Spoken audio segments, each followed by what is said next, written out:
Welcome back to another episode of Ready, Aim, Retire. I am Rob Kirvan. This is the show that focuses on helping people build legacy through expert wealth management. Tony Shore is with me. You can see him on screen. Always, he's at the home studio. I was talking off air. I'm like, look at you on the home studio. This guy's got it all, which is fantastic. How we been, Tony, over the last few weeks? Excellent. I'm doing great. I mean, we've had some good weather. Last weekend was incredible here. I don't know about there, but It was. It fantastic. was. Yeah. It was Yeah. it was quite nice. I'll Yeah. tell you. So I just came off of this time of year. It's the perfect storm. So we have tax season. So clients are always, they're missing a 1099 or they have some questions or whatever. So we have all of that going on. My daughter, plays golf. So she's got all these tournaments over the entire country that I'm a helicopter dad. So I got to see them all. So Oh, yeah. I'm doing that. Well, unbeknownst to me, so I schedule an annual boys trip to Arizona. So we go to Arizona. There's 4 or 5 of us, and we golf and we carry on, and we think we're young and we're not, and we do all those kinds of things. But I booked this thing like 6 months in advance. Sure. So that's booked. Well, the golf schedule changed in February, so I literally went from a tournament it was in Omaha, thank goodness, but it was in Omaha. It finished on Tuesday at 2:30. I had to drive back to Chicago, which is 6.5, 7 hours, get home. I am a financial planner, so I've already packed for my next trip, so I'm already ready to go. But You're prepared. I'm prepared, but I had to leave my house at 6 in the morning to get to the airport to go to Arizona. And I was just like so bagged. I'm like, it wasn't the same trip, because I would have been running all over the place. But now it's perfect. Now I'm not going anywhere for a while. So It feels good, though, after all that, back to back to back, to not have to 100%. do it. And we're just tax season is basically wrapping up. Mhm. For those that didn't file an extension, the deadline was this past week. So, Yeah, hopefully you did that, or your CPA did that. question for you, though. Where do pirates send their taxes? I can only imagine where, Tony. To the IRS. I knew it. So I bad. knew it. So bad. Perfect dad joke, folks, to start the day off. So bad. All right. All I right. couldn't resist. No I had problem. to wedge in a tax Yeah, joke no, I somehow. love it. I love it. That's a good one. I'll Yeah. use that. I'll use that on my kids. There's no doubt. I'll steal Sure. that thing. I Yeah. love the dad jokes. Yeah. But, all right, Tony. So today, what we're going to do is we're going to talk about Social Security maximization. And, years ago, I used to do several classes on this. So I would do them at the College of DuPage, Naperville Library, and do, I'd probably do 6 of these, 8 of these classes a year, and we haven't been able to do one of those for a while. We might bring them back actually this year, but Social Security, when you're thinking of the election and how it works, the purpose of this show is to get the information. Everybody's situation's different. Everybody's at a different plane. Everyone's income's different. Everyone's, you're single, you're married, whatever you happen to be. But get the information, because this decision is a big one. And I want to what I'm going to do today is I'm going to hammer through kind of what it's all about, where you make the decisions. But folks, if you're out there listening, we have a custom Social Security maximization report. Whenever we're working with clients, that's kind of the bedrock. We got to be able to see where our guarantees are coming from, what they look like, what's the best time to take it. We're able to figure out the best time, the next best, the third best, the fourth best. And we don't necessarily always use the best time, Tony, because the best time is mathematical. It's not life-based, and everyone's life is different and everyone's goals are different. They might want to retire a little earlier, and it might say, hey, you'd be better off taking it at age 70. Well, that's fine and dandy, but what if I retire at 65? How am I filling that income gap?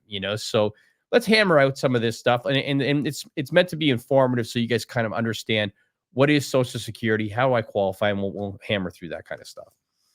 Yeah, and you have a report that you run and you put somebody's individual information in there. So it's based on their personal situation and their numbers and see when their sweet spot would be. And then what you're saying now is, hey, we don't necessarily go with that. We look at their goals, their plans, and say, okay, we need to adjust that based on when you want to retire, things like that.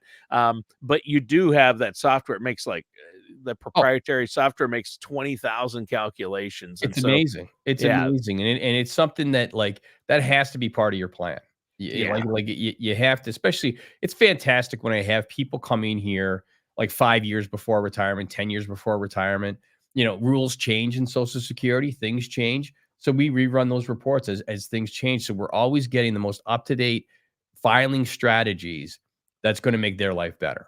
You're right, it's 100% custom to your numbers and to your ages and to you individually. So yeah. it's a very, very good report. But can I ask you a question? Why is it so important when you file? Why is that so important? Why are we talking about this today? Why is when people file for Social Security, why does that have such a huge impact on their retirement Well, plan? it has a massive impact. So you qualify for Social Security, you can start taking it at age 62, I'll use the full retirement age, let's say is 67. I'll use that for an example. So if I took it at 62 because I wanted to get my benefits and that I thought that was best for me and I didn't know, if there was a better solution. Well, I'm only getting 70% of what I would get at full retirement age. So that has a massive impact on your income planning. Like retirement is really, we're doing the same things as working. It's all about cash flow. So you want to have the most possible cash flow for what your nest egg looks like. And this one you've already kind of built up, over, Social Security over a 35-year work history.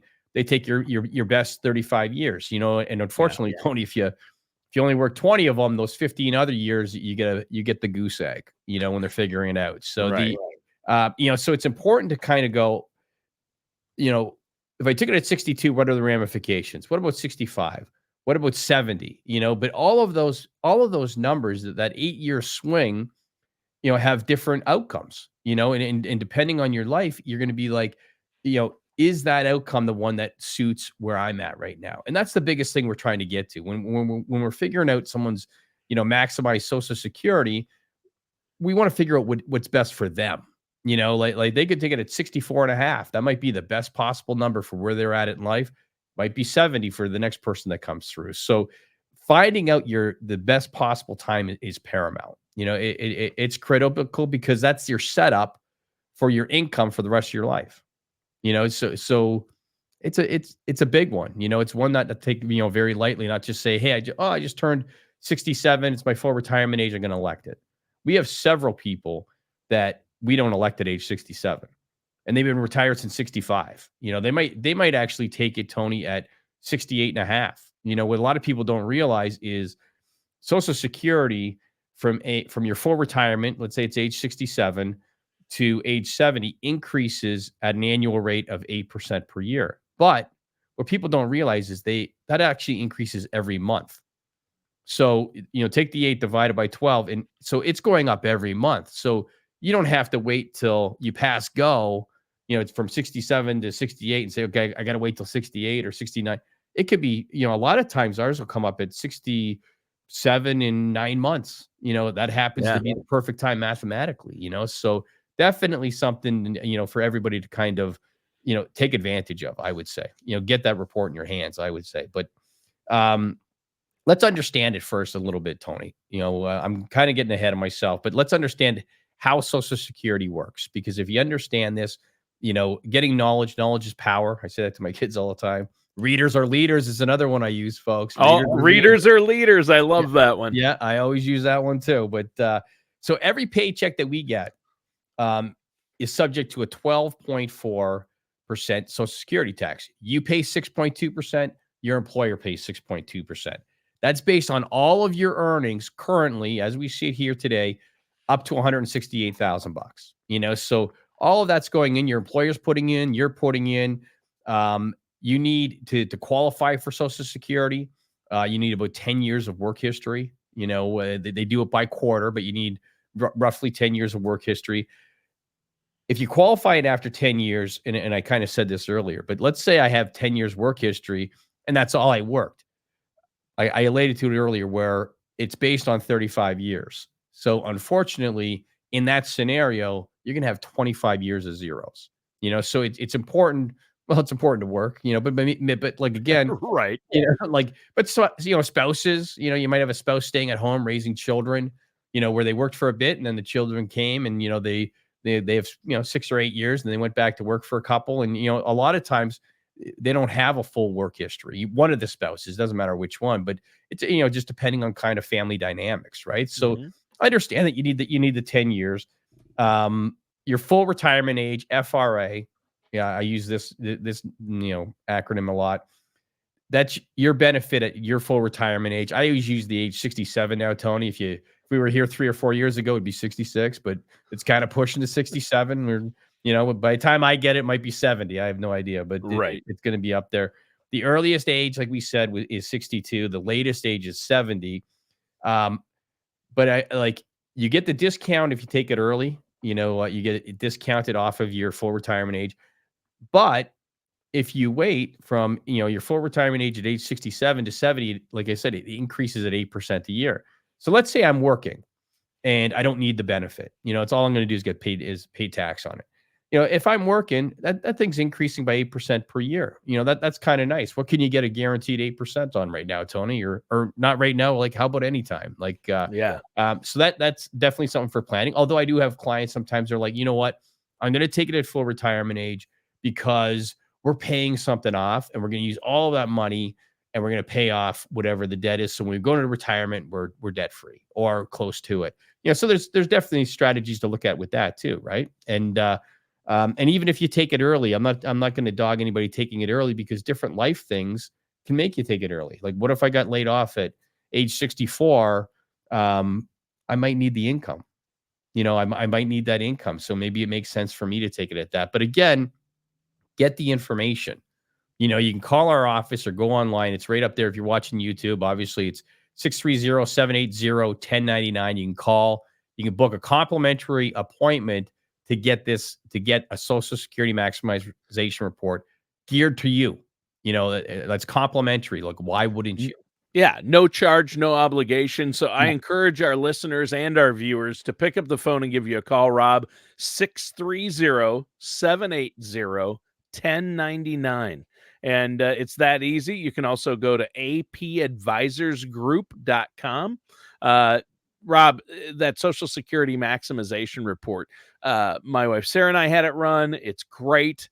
I'm think it's amazing you do this for people and meet with them. There's no charge, there's no obligation. So pick up the phone, give Rob a call. Rob, I know you love to talk to our listeners too.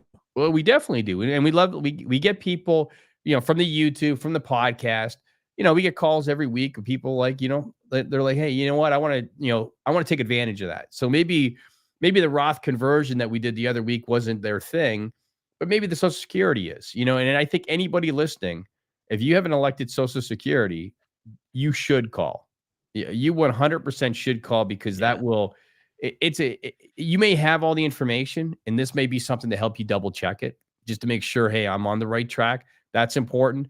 You may know nothing about it and just say, you know what? I didn't even know there was different choices. I thought it was 62, 67, or 70, which a lot of people that we even work with, that was their thinking before we sat down. I thought it was like, oh, you take Social Security at 65 because that was Medicare. I thought that was the full retirement age when I was younger. And now I realize, now for me, I guess it's 67. So I'll just take it then. Well, no, I might want to take it earlier or later. Yeah. So. And then you said you had that report ran. So now you and now Sarah have that information. So you're like, yep.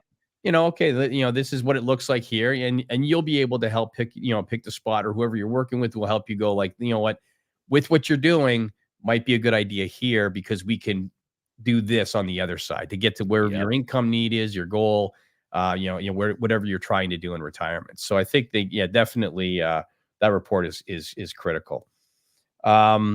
Planning points, Tony. things you have to look at when you're electing Social Security. Are you working? Aren't you working? If you're working and you elect Social Security, and I've had people, Tony, that didn't know this until it was too late, they're like, what happened to my Social Security? So if you elect your Social Security before full retirement age, and you're earning more than 22,000, this is the current number, 22,320 bucks a year, you're going to be subject to a withholding of your Social Security. And a lot of people don't know that. They think, I'll just take that and I'll keep on working. It'll be great. But anytime you take it before full retirement age, you're going to, and if you earned over that 22,320, you're going to be subject to that. And you're not going to get that surprise until the following tax year, because they don't know you're doing it and they don't know if you've stopped working. They don't know any of that information until you file taxes. And then you're going to say in May, wait a second, where's my Social Security check? Or why is it cut in half? Or why is it a third less? And these are the things that you could do by accident, just by not having the information.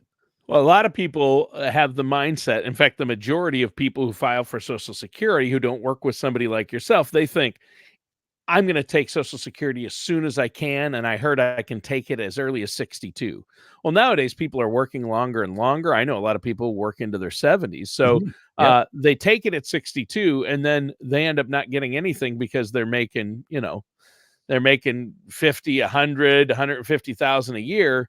And Social Security says, no, we're going to take that money back because you can't work and get Social Security, at least. And they don't realize that that's the case. And so No. you can work and get Social Security, but it could be greatly reduced, or they might take it all away and you'll still get it later, but you're locked into that lower amount. So once Right. you file, you lock into that lower amount, and 62 is much lower, right? It's a greatly Oh, reduced rate. it's 70% less. Or I mean, Yeah. I'm sorry, 30% less. So it's 30% 30%. less than what you would get at full retirement age. And when they pay you back, Tony, they don't give you like a lump sum saying, "Oh yeah, here's all your money."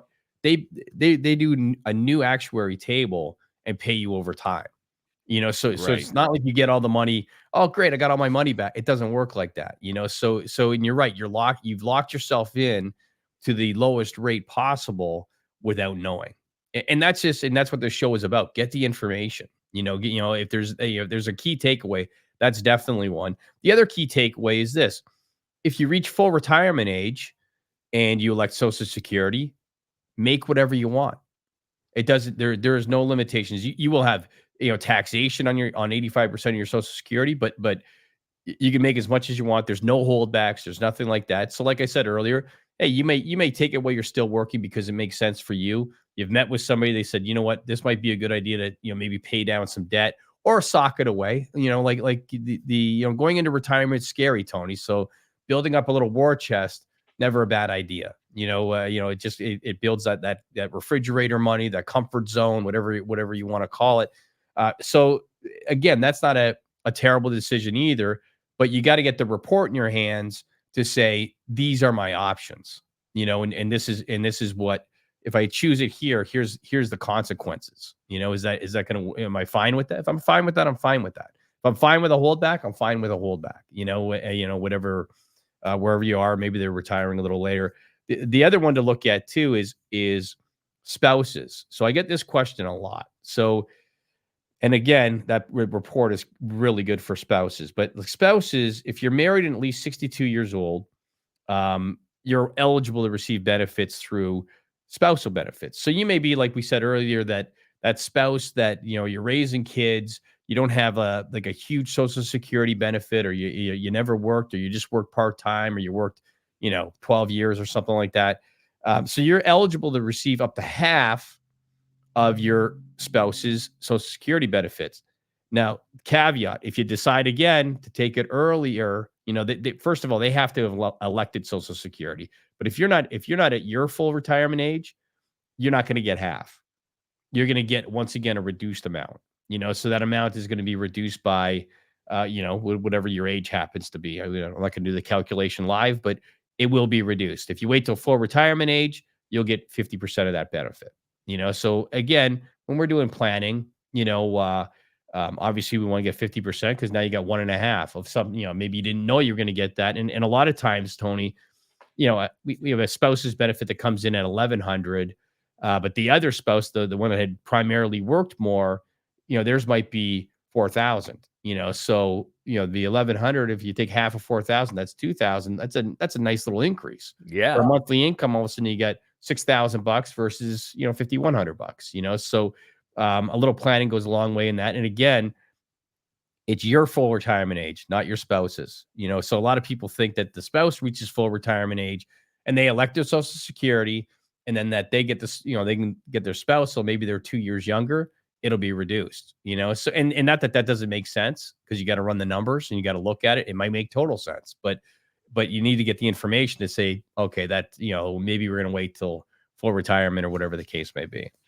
What I'm hearing here, Rob, is that there's a lot more to Social Security and filing with the spousal strategies, especially, and the different retirement ages and different months, the amount you get.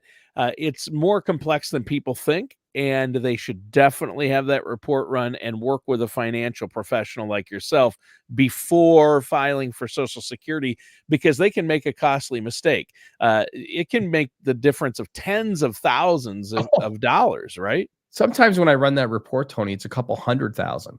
That's Couple insane. 100,000. The difference, The difference on when between the they best and the filed, yeah. worst. And in at a very minimum, at the minimum, it's probably, 40, 50, $60,000. Yeah. At the very at the base minimum. So When you look at lifetime benefits, but yeah. you also, there's factors that has a lot to do with the unknown factor of health and Yep. longevity. Mhm. If you're going to live a long life, you could have gotten a couple 100,000 more if you waited. The difference between filing at 62 and waiting until age 70, Right. right? It And you can be a don't couple know, hundred right? thousand dollars. Yeah. Yeah, and you don't know, but again, and that's a really good point, Tony. Is sometimes we have people come in with an underlying medical condition. They know that maybe they're not getting into the 80s or anything like that. So in that case, yeah, it makes sense to file earlier, right? We do break evens on everything and kind of say where's that break even number before it would make sense to take it at X, Y, or Z. So yeah, health conditions definitely play. They play in all of retirement planning, but for sure with the Social Security election, 100%. And family longevity. Mhm. I know with me, when Sarah and I came in, you looked at me and you said, "Tony, we're gonna factor in your pizza intake and how many years off your life that will." Rob, I always say, I've never met a pizza I didn't love. You My know that. I did that show with Natalie, a few weeks back. You may Yes, recall. My yes. favorite food is pizza, Tony. I know that. I could Mine too. I love I had pizza last night, so, how how fitting, but no, Yeah. you're right, if you have to look at that stuff, and you have to look at the family history for sure. Now, you can't predict any of that, but when you No. get the report and we can see all the different variables, we can make a more informed decision. I guess that would be the best way to kind of put it, and the other one is, when we're talking about spouses, ex-spouses. If you're an ex-spouse out there, and you were married for 10 years, you may qualify for spousal benefits from the ex-spouse, not coming out of their pocket or anything, but similar how when you're married, as long as you were married 10 years. And again, we gotta dive that into it, but that is a benefit that you could get. Wow. Widowers, widowers will get the higher of the two benefits. So again, looking at a situation, we want to have the highest benefit, if we can delay it a little bit, because we know the other spouse, will be, they lose their benefits. So you don't get both benefits. You get the higher of the two. So if I had a $4,000 benefit and my spouse had a 2,000 and I passed away, my spouse would get the 4,000, but she loses the 2,000. Well, your costs don't go down by half when a spouse dies, No. and we're going to do a whole show on this coming up, but the if the roof needs replacing, they don't say, hey, Natalie, I know you're a widow, so we're just going to charge you half for the roof. No, it doesn't work like that. Yeah. And most things, quite frankly, are pretty much the same, other than like maybe food or something like that. The But grocery bill might be a little less, and yeah, the gas bill or things like that, but the energy costs, your utilities, everything else still costs the yeah, same. the home taxes, they're all the same, right? So that's Yeah. definitely, if you both took it at an early age, you're locking into two benefits that are probably not great. So it's nice to get one at least delayed a little bit. And when we do income planning, we try to, we look at all of that kind of stuff. So that part is very, very important, because unfortunately, as I sit here every year, there's one or two, clients that pass, every single year, and then thank goodness we do the planning, and we're able to, we're never able to predict it's going to happen, but at least we're prepared, Yeah. and if you're prepared financially, it's a tough enough thing, when a spouse passes, figuring out everything. So many things that you have to do, that hopefully your financial house is in order, and maybe that part is at least okay. At least that's good. Now let me work on this other stuff. So definitely, like you said, Tony, there's I think the key takeaways to this is there is a lot to electing Social Security. Like, bar none. It's complicated, more complicated than you think, which is, you think it's a simple 62, 67, 70. It's not. If you really want to maximize it, it is as simple as walking in and you can elect it anytime you feel like it. And that's a simple process. But getting the best time for you, your spouse, your family, where you can maximize, what you're going to use in retirement, is critical. And I think give us a call, and we'll run a complimentary Social Security maximization report, just like Tony was talking about earlier, that he's actually personally done. Um, and it'll have your information. It'll show all like all of the calculations, all of the different times to take it. And from there, you can kind of determine what's best for you. If you're working with us, we'll look at everything and we'll determine, here's what we think is best for you. Here's what we would recommend based on your life and all that kind of stuff. But you can call us direct and book it. Like I said, it's a complimentary appointment. The report is complimentary. So, I think you're doing yourself a disservice if you don't call, but 630-780-1099, or go on our website. There's you can just fill out a form, apadvisorsgroup.com, and we'll get you in. We'll sit down personally and we'll look at your stuff, and at the very least run that report for you, so you have that information. Yeah, and when you call in, the number again, 630-780-1099, mention that you heard about it on the podcast, Mhm. and you'll get that complimentary Social Security maximization report and a consultation. Get a second opinion on where you're at with your finances and get a plan in place. I encourage our listeners to do that. Well, Rob, great show today. Great show, Tony. It's always great with you, but great show. I think it's an important topic, and It and is. and uh, and I hope people get a lot out of this one. All right, and that does it for today's episode of Ready, Aim, Retire with our host, Rob Kirvan.